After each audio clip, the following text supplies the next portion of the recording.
İndi isə gəlin Azərbaycanın müstəqilliyi uğrunda canını kəsmiş şəhidlərimizin bir dəqiqəlik xatirəsini sükuta yad edin.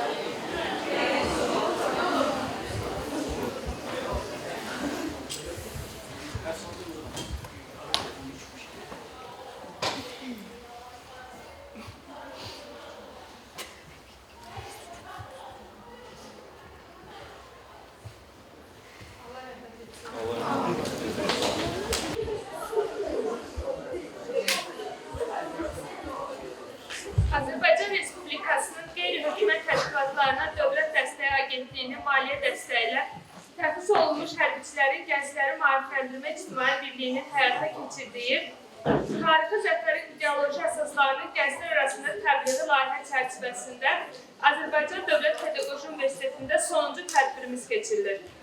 Tədbirimiz adında göründüyü kimi 44 günlük müharibədə əldə olunmuş zəfərimizə həsr olunmuşdur. Tədbir zamanı 44 günlük müharibəyə həsr olunan Dəmir Yumruq sənədi filmi nümayiş olunacaq. Sonda kimin sualı olarsa, sual-cavab hissəsində fəal iştirak edə bilər.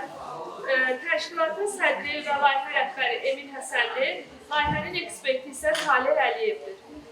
İndi isə çıxış üçün söz verilir. Təşkilatın sədri və layihə rəhbəri Emin Həsənliyedir.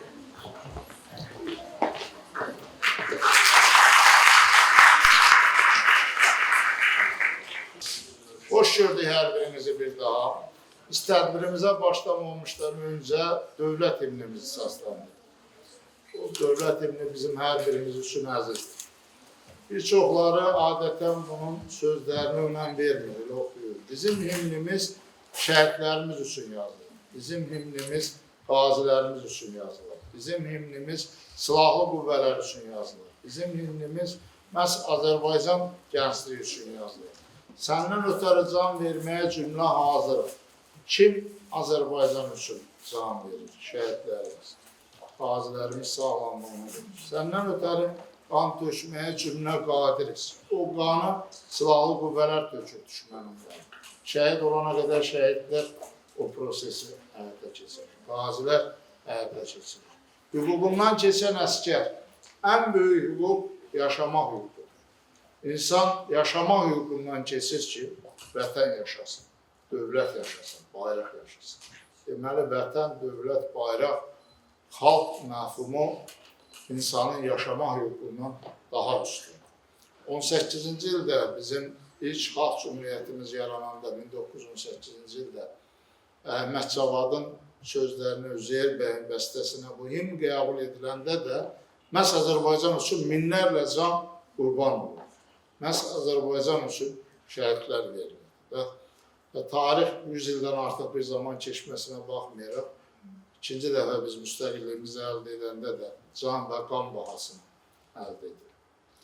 Və bu günləri biz qürurla qeyd edirik ki, Azərbaycan dövləti 2-ci Dünya müharibəsindən bəri ilk dəfədir ki, həm ərazi bütövlüyünü təmin edib, həm də ki, onu beynəlxalq aləmə qəbul edib. Terror bitirib, işğala son qoyub, separatizmə son qoyub. Və dünyada yeganə ordu bizim ordudur ki, antiterror əməliyyatını bir neçə saata keçirir. Bir günə deyirlər, mən hərbi ekspertəm, bir gün olmur. O 23 saat ərzində həm də düşmənlə danışıqlar gedir. Yəni, onlar ağ bayrağı qaldırıblar və danışıqlar gedir, ona görə bir gün deyirlər. Bir neçə saat. Biz bununla qürur duymalıyıq ki, bizim bu cür peşəkar ordumuz var. Ən çətin ərazilərdə, dağlıq və relyef ərazilərində bunlar həyata keçirilir. 5 il bundan öncə elə də böyük bir zaman deyil. Siz kiçik yaşlarınızda, məktəbdə oxuyanda sizin valideynləriniz daha yaxşı xatırlayırlar. Siz gələcəyin müəllimlərisiniz, bunları daha yaxşı bilirsiniz, bilməlisiniz, daimi təbliğ etməlisiniz. Azərbaycan istəməyən qüvvələr deyirdi ki, torpaqlar azad edilə bilməz, Azərbaycan ordusu torpaqları azad edə bilməz. Daha sonra Xankəndi, Xocalı, Əskərən, Ağdərə niyə qaldı, niyə azad edilmədi? Amma Azərbaycan dövləti və Azərbaycan ordusu başda Ali Baş Komandan Cənab Prezidentin rəhbərliyi ilə buna nail olur. Biz hesab edirəm ki, dövlət olaraq bu il zəfərimizin 5 illiyinə parad keçirir. Bu yıl Çin də parad keçirdi. Çin dünyanın ən güclü dövlətlərindən biri. Əhalisinin sayına görə ikincidir. Ərazisinə görə dünyanın ilk dövlətlərindən biridir. Uzun müddət əhalinin sayına görə birinci olur. Son dövr informasiya texnologiyaları, müasir texnologiyaları inkişafında dünyada öncü yer tutur. Amerika ilə rəqabət aparan ikinci bir dövlət halına gəlir. Amma Çinin Tayvan kimi problemi var. Əhalisinin sayına görə və dünyada ilk ordunun 10-cu sırasında olan Hindistan əhalisinin sayına görə də birincidir. Pakistanla, bizim qardaş Pakistanla hələ də problemin həllidir. Dünyada texnologiya və dünyada iqtisadi baxımından böyük, bilirsiniz ki, Yahudilərin çox böyük iş adamları var. Dünyada Nobel mükafatı alan alimlərin böyük hissəsi o millətə məxsusdur. İsrail hələ də problemini həll edə bilmir. 8-ci ildən bəri yaranandan problemlə yaşayır. Rusiya ilə Ukrayna müharibəsi olunca, yaxın şərqdə olunca. Şükürlər olsun, biz müharibəni bitirmişik, terroru bitirmişik və bölgəyə sülh gətirilir. Azərbaycan dövləti istəyir ki, bölgədə sülh olsun, ümumilikdə Cənubi Qafqazda sülh olsun və ümumilikdə regionda sülh olsun. Keçən dövr onu sübut edir ki, qısa zamanda Azərbaycan dövləti buna da nail olacaq. Necə ki, ərazi bütövlüyünü təmin etdi, necə ki, suverenliyini bərpa etdi, necə ki, regionda və dünyada yeganə dövlətdir ki, bunları həyata keçirib və sülh prosesində həyata keçirir. Əziz gənclik, sizin yaşınızın ən gözəl vaxtıdır, biz də tələb olmuşuq.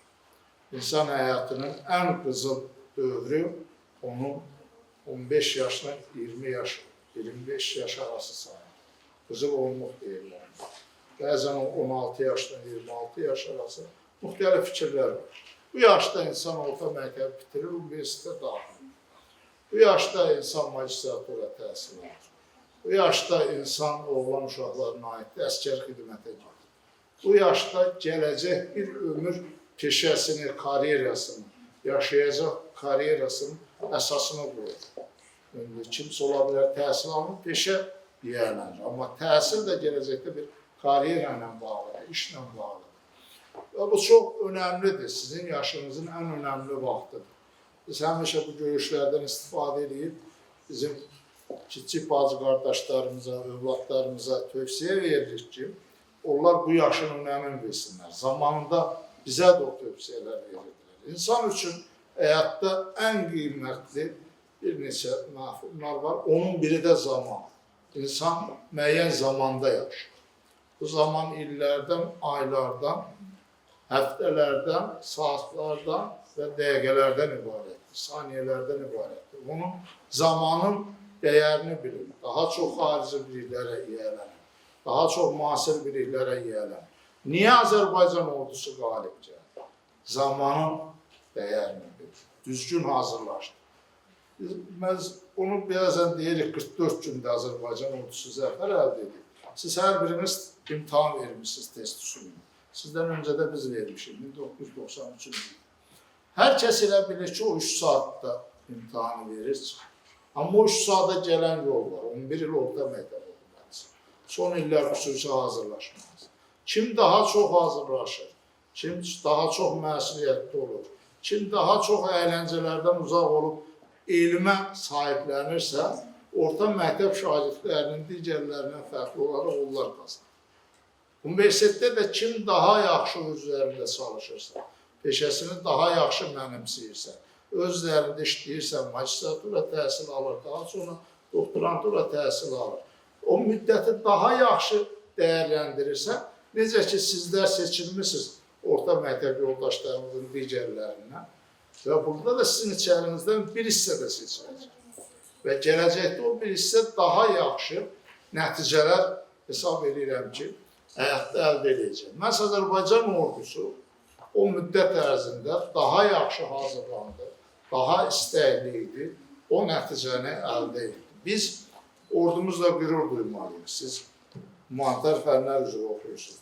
Azərbaycanı istəməyən xarici xidmət orqanlarının hər zaman gözdən salma kampaniyaları var. Mübariz İbrahimoğlu xarici filmlərdə Amerika yaratması üçün Rainbow filmində böyük məbləğdə vəsait milyonlar sərf edir. Qəhrəmanları filmlərdə yaradır. Amma Azərbaycan ordusu 2016-cı ilin aprel hadisələrində. Vətən müharibəsinin birinci mərhələsində 88-94-cü illərdə son 44 günlük müharibədə, bir günlük antiterror tədbirlərində məhz Azərbaycan xalqı yüzlərlə, minlərlə qəhrəman yetişdi. Sizindən böyük qardaşlarımız döyüşə könüllü getdi. Talih müəllim ehtiyatlı olan zabit idi. Xidmətə gedib, o da mən Vətən müharibəsi iştirakçısıyım. Bir müddəti çıxışı o edəcək. Və zamanın dəyərini bilmək çox önəmlidir. Zaman həddindən artıq önəmlidir və hesab edirəm ki, sizdə bu gündən sonraki zamanınızın bu günə qədər olduğu kimi dəyərini, qədrini biləcəksiniz. Bəzən biz də siz yaşlı olanda düşünürük ki, gənclik yaşı elədir ki, gələcəyə çox uzun günür. Amma siz ən yaxın qohumlarınıza yaşlı nəsli danışdırın, keçmişin 15 dəqiqəyə danışır. Ən məşhur adamların tərcümə halı 2 səhifədən ibarət. 1 səhifə, 2 səhifə.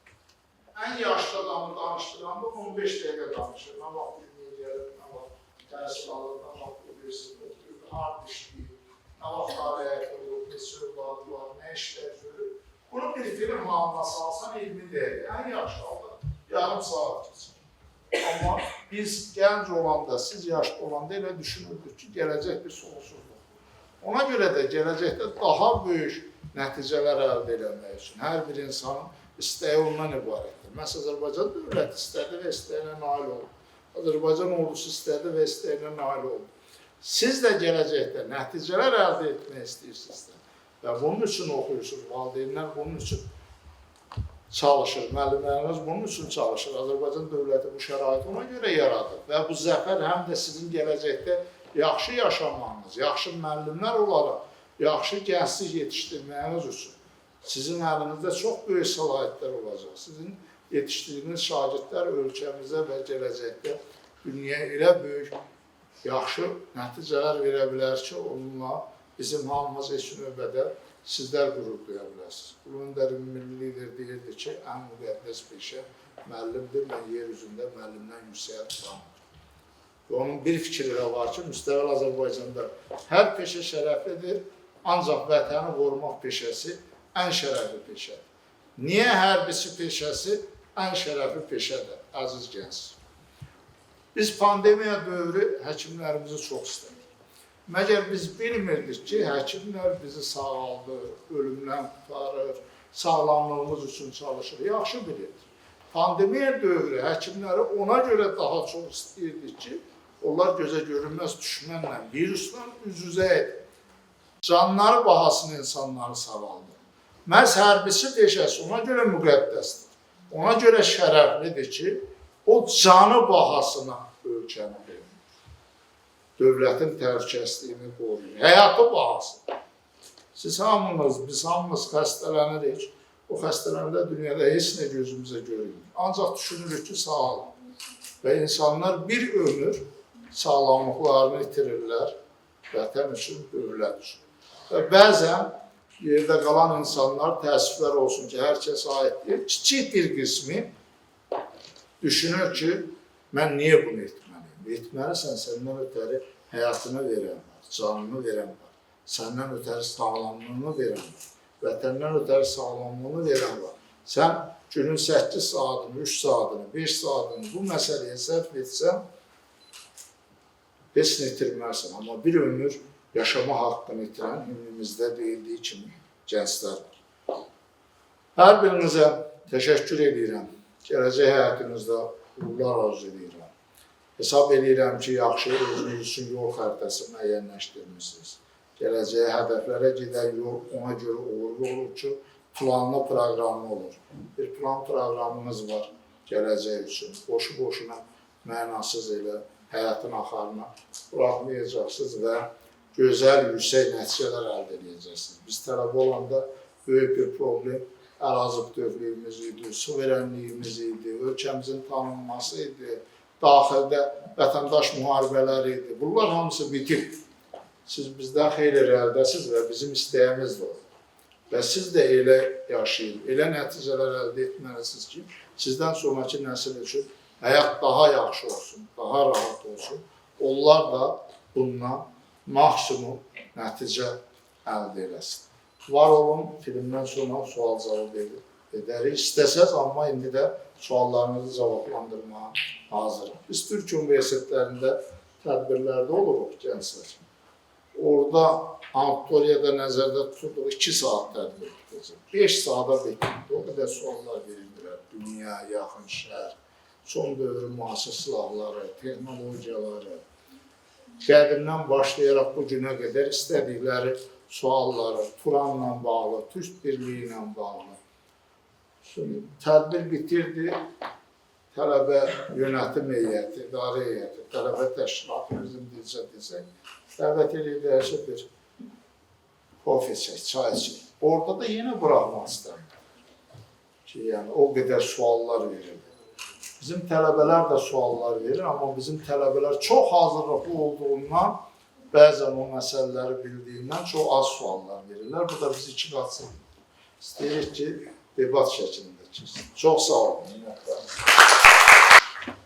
Bir də Vətən Müharibəsi iştirakçısı ehtiyatlı olan cavabı efirlərdən tanıyırsınız, siyasi ekspert Talib Məhəmməd.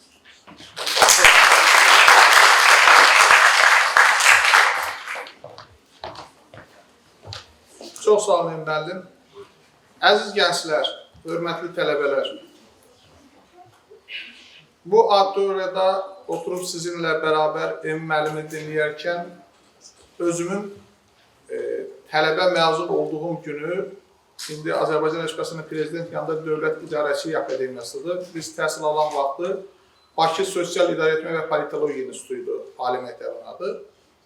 Bizim buraxılış günümüzə o zaman BMT-nin Azərbaycandakı nümayəndəliyi vardı. Nümayəndəliyin rəhbəri də qonaq qismində dəvət olunmuşdu.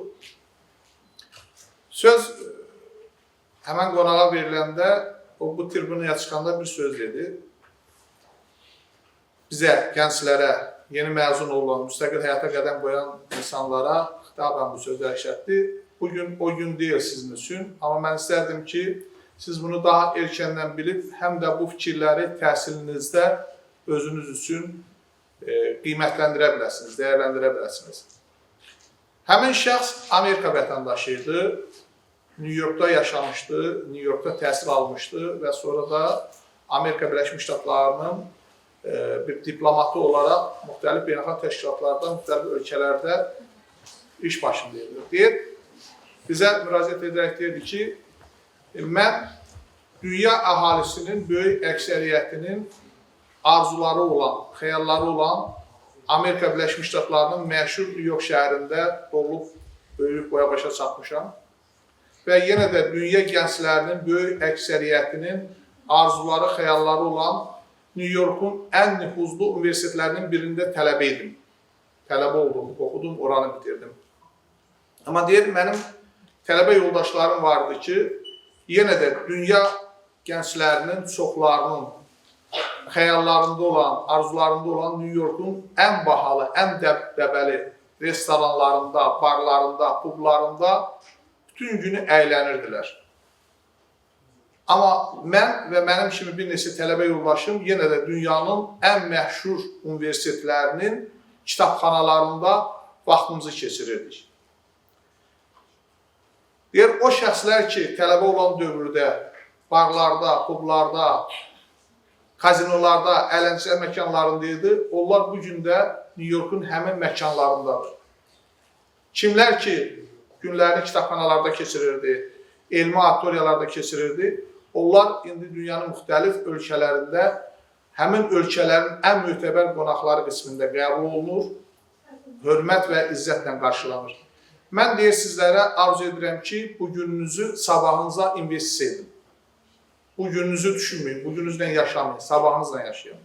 Əziz gənclər, baxıram əksəriyyətinizə sizin hər biriniz mənim övladım yaşındasınız. Ona görə də bir valideyn olaraq, əminiz, naimiz olaraq mən də həmən o Amerikanlının bu nəsiyyətini, bu arzusunu, bu fikirlərini sizlər üçün bildirirəm ki, bugün demək, gülmək, Emin müəllim qeyd elədi, yaşınızın qızıl dövründəsiz.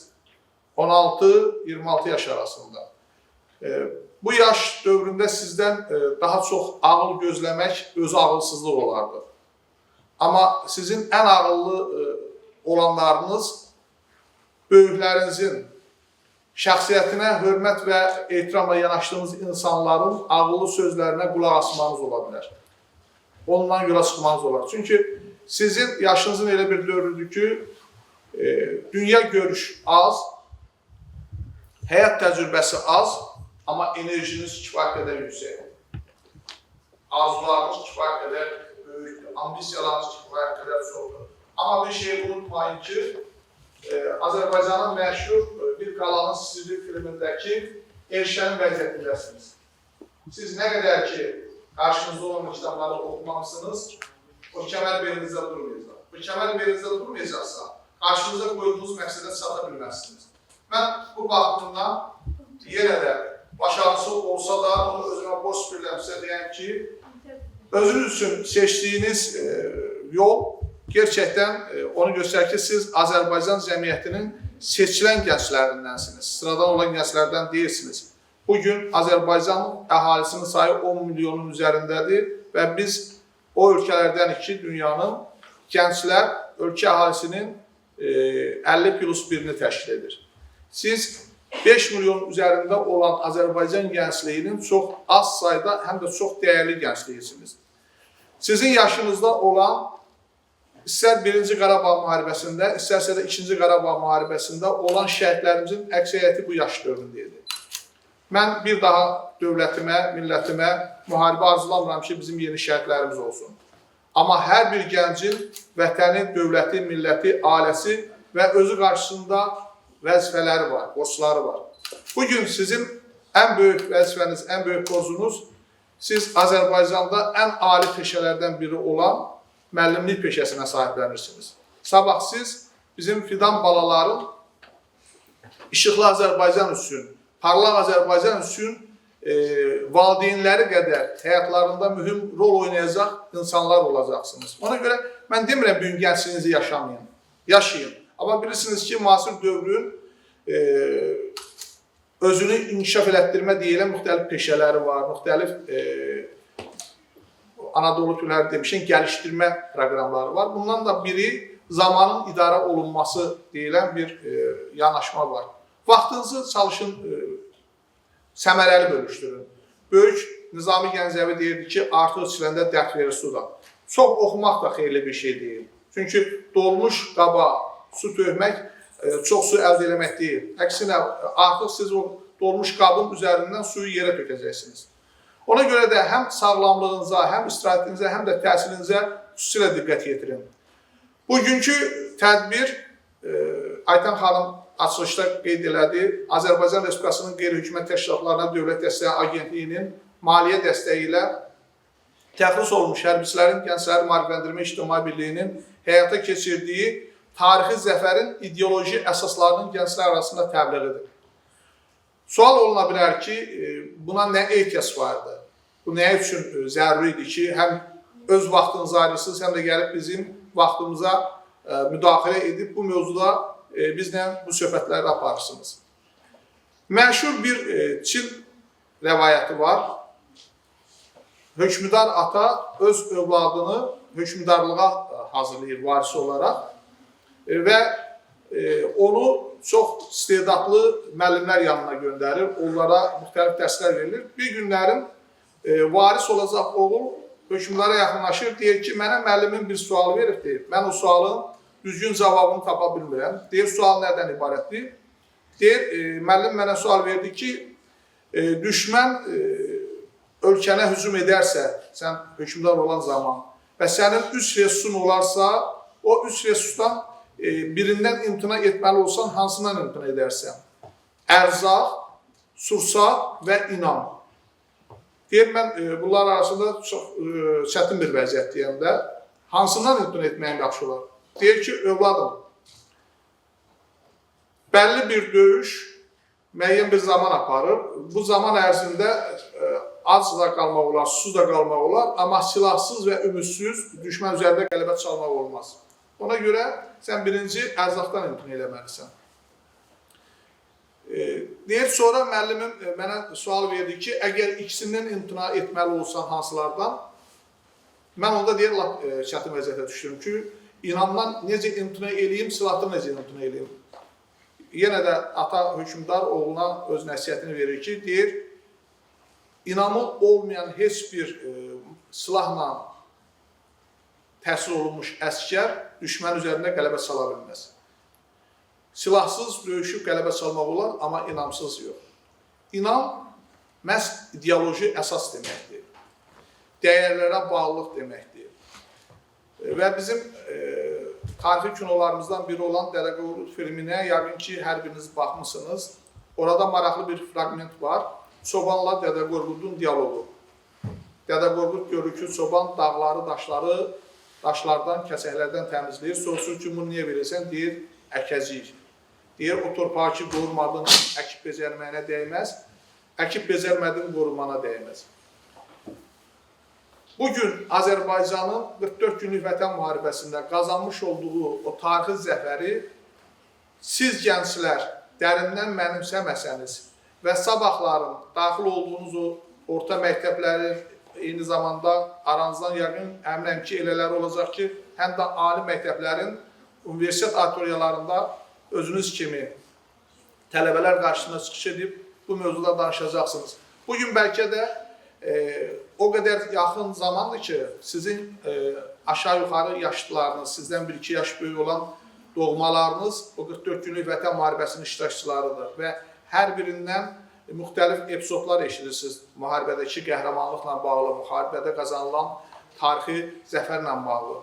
Amma illər keçəcəkdir, gələcək nəsil, xüsusilə də gənclərimiz o tarixi zəfər barəsində kitablardan oxuyacaqdır. İndi birazdan burada nümayiş etdiriləcək sənətli film kimi sənətli filmlərdən, seriallardan, olacaq fragmentlərdən o 44 günlük müharibə haqqında ilkin və əhatəli məlumat əldə edəcəkdir. Bax, ideoloji əsas buna görə lazımdır. İkinci Dünya müharibəsinin tərəflərindən biri və hətta səbəbkarı olan Hitlerə müharibədə məğlub olmasına bağlı sual veriləndə ki, necə oldu bu cürə qüdrətli faşist Almaniyası məğlub oldu, deyir, mənim bir dənə Pravda qəzetim olmadı. Pravda o dövrdə SSR-nin birinci mətbuat orqanı idi, təbliğat makinası idi. Yəni, hər gün cəhbənin müxtəlif istiqamətlərində həyata keçirilən, azacıq da olsa Sovet ordusunun qazandığı nailiyyət həm orduya izah olunurdu, orduya təbliğ olunurdu, həm də arxa cəhbiyə. Çox şükürlər olsun ki, bugün bizim o Sovet dövründə aparılan ideoloji işə ehtiyacımız yoxdur. 44 günlük vətən müharibəsi göstərdi ki, Azərbaycan xalqının özü də bu müharibədə bir yumruq olmağı bacardı. Emin müəllim dedi, mən 44 günlük vətən müharibəsinin iştirakçısıyam və mənim xidmətdə vəzifəm elə idi ki, biz ön cəbhəyə sursat daşımaq üçün ölkənin müxtəlif regionlarında olan hərbi bazalarımızdan demək olar ki, hər gün bizim marşrutlarımız olurdu ki, ön cəbhəyə həmən o sursatları çatdırmaq. Biz yollarda olanda hərbi kolon deyirlər də, o maşınların eyni zamanda bir neçəsinin yolda hərəkət etməsinə. Hərbi kolonun da ortalama sürəti 80-100 arası olur. Biz vətəndaşlarımızın yolun ortasına yeriyərək o maşınların dayandırdığını şahid olur və bəzən də buna istər-istəməz insan əsəbləşirdi ki, bu sürətlə gedən maşının qarşısını kəsmək doğru deyil. Həm də biz axı tələsirik. O Cəbriş müəllimdə neftçi demişkən, cəbhəyə deyir, neft lazımdır və döyüşən ordunun sursatı əlin altında olmalıdır. O Çin hökmdarı demişkən, onun suyu çörəyi olmaya bilərdi, amma onun düşmənin başına ələməyi üçün hər zaman əlinin altında mərmisi olmalıydı. Bax, o maşınları saxlayan bizim vətəndaşlar, özdə sadə vətəndaşlar, bir söz deyirdi. Komandir, mənim biraz meyvəm var, istəyirəm onu əskər balalarımıza aparasınız. Yəni, bu sözün qabağında insan qəzəbinə də utanırdı. Ona deyə biləcək başqa bir sözü də qalmırdı ki, bu insana nə deyəsən? Bu insanın təmannası yoxdur, əksinə sənə həm mənəvi, psixoloji dəstək olur, həm də öz pula gedəcək əmlakını sənə təmənnasız verir ki, aparılır bizim əskər balalarımıza. Ordumuzun da 44 gün müddətində sizi inandırım ki, bunu o müharibədə görən, iştirak edən bir insan kimi deyirəm. Xüsusilə də Cənab Prezidentin efirlərimiz vasitəsilə, xüsusilə də ASTV vasitəsilə ki, hər axşam Azərbaycan xalqına müjdə xəbərləri olurdu. Bu, təxminən oktyabr ayının 4-dən 5-dən sonra ilk işğaldan azad olunan torpaqların xalqa mesajının verilməsindən sonra olan bir qayğısı vardı. Azərbaycanın sıravi əskərindən tutmuş, döyüş bölgəsində olan ən yüksək rütbəli zabitinə, ən iri hərbi birləşmə komandirinə qədər ki, biz bugün haraları işğaldan azad etməliyik ki, axşam Ali Başkomandan Azərbaycan xalqına növbəti müjdəni versin. Bax, bu 44 gün müddətində ordumuzun qəhrəmanlığı, ordumuzun süzayəti bu kimi gözlə görünməyən, yalnız o hiss edilə biləcək qürur verici anlarla zəngin idi. Mən çox vaxtınızı almaq istəmirəm. Elə hesab edirəm ki, siz cəmiyyətimizin o kəsimindənsiniz ki, o deyir, Arifə bir işarə də bəsdir. Bizim buradakı qısa və ətraflı fikir mübadiləmiz əminəm ki, sizlər üçün bu tədbirdə bizə sualınız olmasa da, amma tədbirdən sonra, xüsusilə də ki, özünüzlə üz-üzə qalanda bu görüşün, bu toplantının sizdə müəyyən bir təsirləri olacaqdır və siz özünüzə o sualı verəcəksiniz ki, mən özüm üçün nə etməliyəm, mən aləm üçün nə etməliyəm, mən Azərbaycan üçün nə etməliyəm və dövlətimiz üçün nə etməliyəm. Bugün Emin müəllim böyük dövlətlərin müharibənin bitirilməməsinə bağlı danışdı. Mən əminəm ki, şəxsən mənim özümdən də aranızda bəlkə də bir-iki nəfər az bilən olar. Əksəriyyətiniz o smartfon telefonların sayəsində süni intellektin imkanları, resursları və hara gedir barədə daha geniş, daha ətraflı təsəvvürünüz var. Biz 44 günlük müharibədə erməni üzərində ildırım sürətli qələbə çaldıq.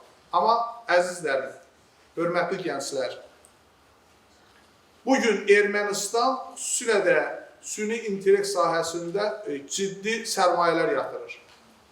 Çalışırlar ki, növbəti mərhələ, təkcə Ermənistan yox, dünyanın inkişaf eləmiş ölkələri.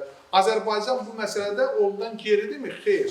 Bugün Azərbaycan dünyanın o ölkələrindəndir ki, Azərbaycanda elektron hökumət modeli olan asan xidmət artıq dünyanın inkişaf etməkdə olan ölkələrin bəzilərində nümunə olaraq qəbul olunubdur. Dövlətin siyasəti öz yerində həm də vətəndaşlarımızın və xüsusilə də sabah cəmiyyətin avangard hissəsini təşkil edəcək bizim ziyalılarımızın, xüsusilə də müəllim sinifinin, müəllim zümrəsinin nümayəndələrinin bu məsələlərdə kifayət qədər bilikli, savadlı olmasına ehtiyacımız var. Ona görə də mən sizlərə bu sahədə öz üzərində daha dərindən işləməyə, daha dərin məsuliyyətlərdə vaqe olmanızı arzu edirəm. Emin müəllim qeyd elədiyi kimi, sualınız olarsa, indi də cavablandırmaya hazırıq. Birazdan Dəmir Yumruq adlı sənədli filmimiz nümayiş olunacaqdır. Və o sənədli filmdən sonra da istəsəniz sual cavab edə bilərik. Amma bu arada kiminsə sualı varsa, mən böyük məmnuniyyətlə cavablandırmaya hazıram.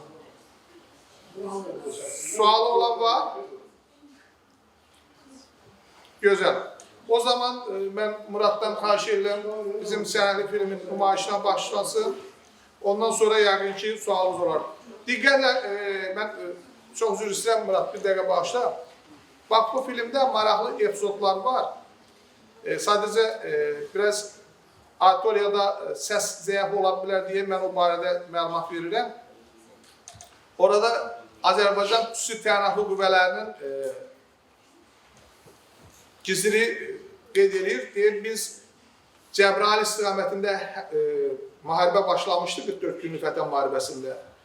Kəlbəcər istiqamətindən deyir, orada bir neçə də başqa bir hərbi hissənin şəxsiyyəti gəlmişdi. 3 əskər yaralanır. İkisi ağır, biri yüngül vəziyyətdə. Deyir, o yüngül vəziyyətdə yaralanan əskər dayanmadan ağlayırdı. Deyir, mən yaxınlaşdım, buna ürəkdirək vermək üçün dedim ki, sənin yoldaşların səndən də ağır yaralıdır da, sən də özünü ələ al, heç nə olmayacaqdır, sağalacaqsan.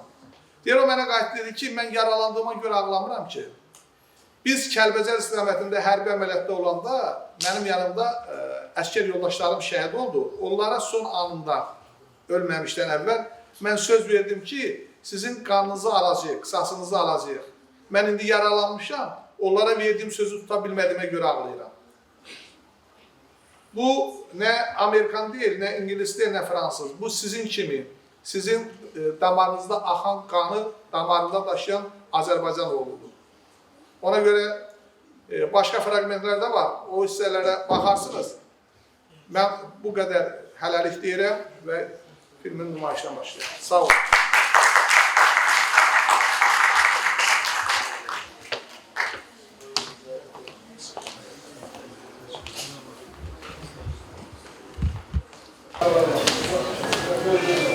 Tamam.